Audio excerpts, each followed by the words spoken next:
Angela. Welcome to Saturday the 26th. I'm currently in currently in Venice, and I have a few things I wanted to talk about. I know you're aware, and I don't know if everybody's aware about it, so I'm just going to rehash quickly. It took me about 24 hours to get to Venice. I took a really, really long nap, so it's pretty late here. It's about 11:45 p.m., but I'm pretty good now. I took a long nap. Meant to take 2 hours.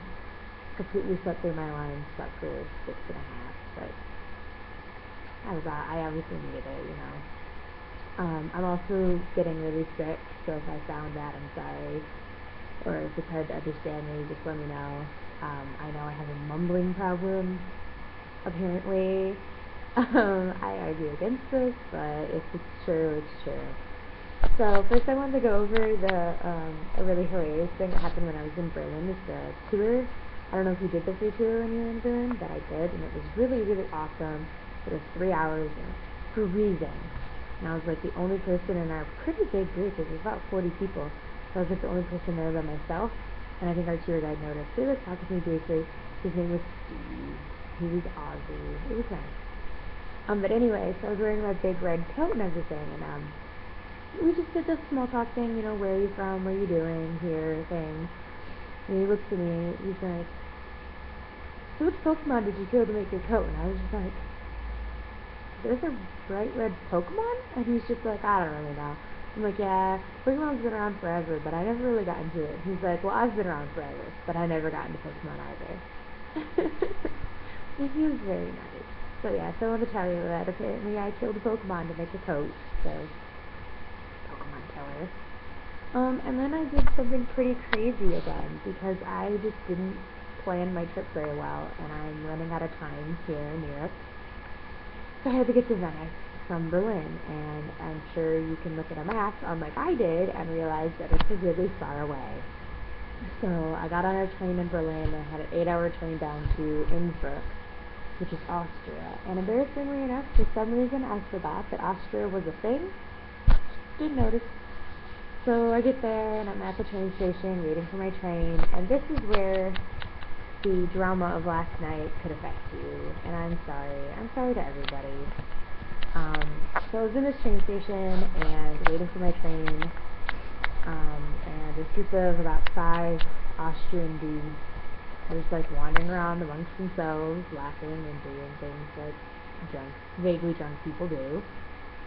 And I was sitting on a bench with my big hiking backpack behind me, and then my other bag next to me, but like my arm was still on the strap. I don't know, I'm a little paranoid. Anyway, but they sit down next to / stand all around me, and they wanted to do the small talk thing. You know, it's like, okay, I'm a little uncomfortable, but that's fine.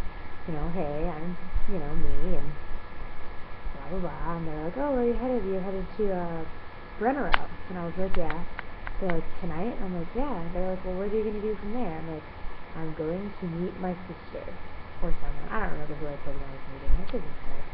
It's like, I'm going to meet so-and-so. And then, we're going off from there. They're like, oh, well, you can't go there.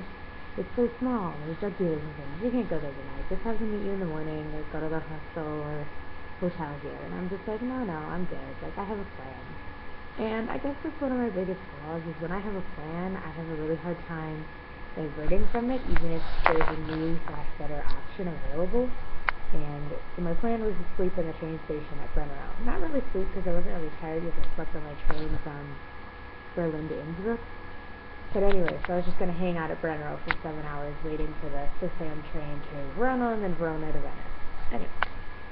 So, this group of dudes they were just like, no, you shouldn't do that, you should just, a pretty girl like you shouldn't be out, and I was just like, okay.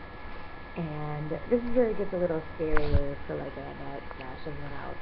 They took my Kindle from me. I was on Facebook messaging Annette, and so this is after we'd gotten onto the train, which is weird because it helped me with all my stuff, which is nice, but at the same time it was a little alarming. I was just like, what's the stuff? I don't know you. You don't know me. Go pick this up. But anyway, and then they grabbed my Kindle from me, which was annoying, but they were harmless. we were just messing about, and like they like messaged her, I don't know what. I haven't even read over it. I probably should, but whatever. And they like sent her pictures of themselves. They did selfies, which is kind of funny to watch. Like it was funny, but I was also kind of annoyed. And then we lost internet, and I figured we'd have internet at Brenero. So I was like, oh, you know what, internet will be fine. Like it'll be like a 20-minute train ride or whatever, and then I'll have internet again. Unfortunately, I did not have internet at Brenero or at Verona, and then I didn't get it until like over 12 hours after they had sent these strange messages to her. And I felt so bad because like I'm sure she worried, and I know she worried actually. I talked to her, and it was pretty dramatic and a little alarming, but they were harmless, you know. I feel like after a while of traveling, I could kind of tell like which guys are scary or intimidating, and which are just harmless, obnoxious brats. Like they were kind of villainous, idle-headed skillets, but they weren't like harmful. They were pretty insistent about like not me not staying anywhere or going anywhere alone, but that's okay. Because, well, it's not really up to them. And I'm really tired of this sexual double standard as I travel, that because I'm a woman traveling alone, it entitles people to A, giving me their opinions about me traveling alone, or B, their ability to like impose their like opinions on me, or the fact that like, oh, because I'm alone, it entitles them to like get in my space or like hit on me or just say things that are incredibly inappropriate. I guess that's the only thing that really pissed me off about the Austrian boys is like they would not take no for an answer. They would not like stop saying things that like I won't repeat because I'm a lady, for fuck's sake. Yeah. So it was just really disturbing. Although I mentioned this to Anna, and I'll mention it again. I was really surprised that their English was better than most people we went to high school with.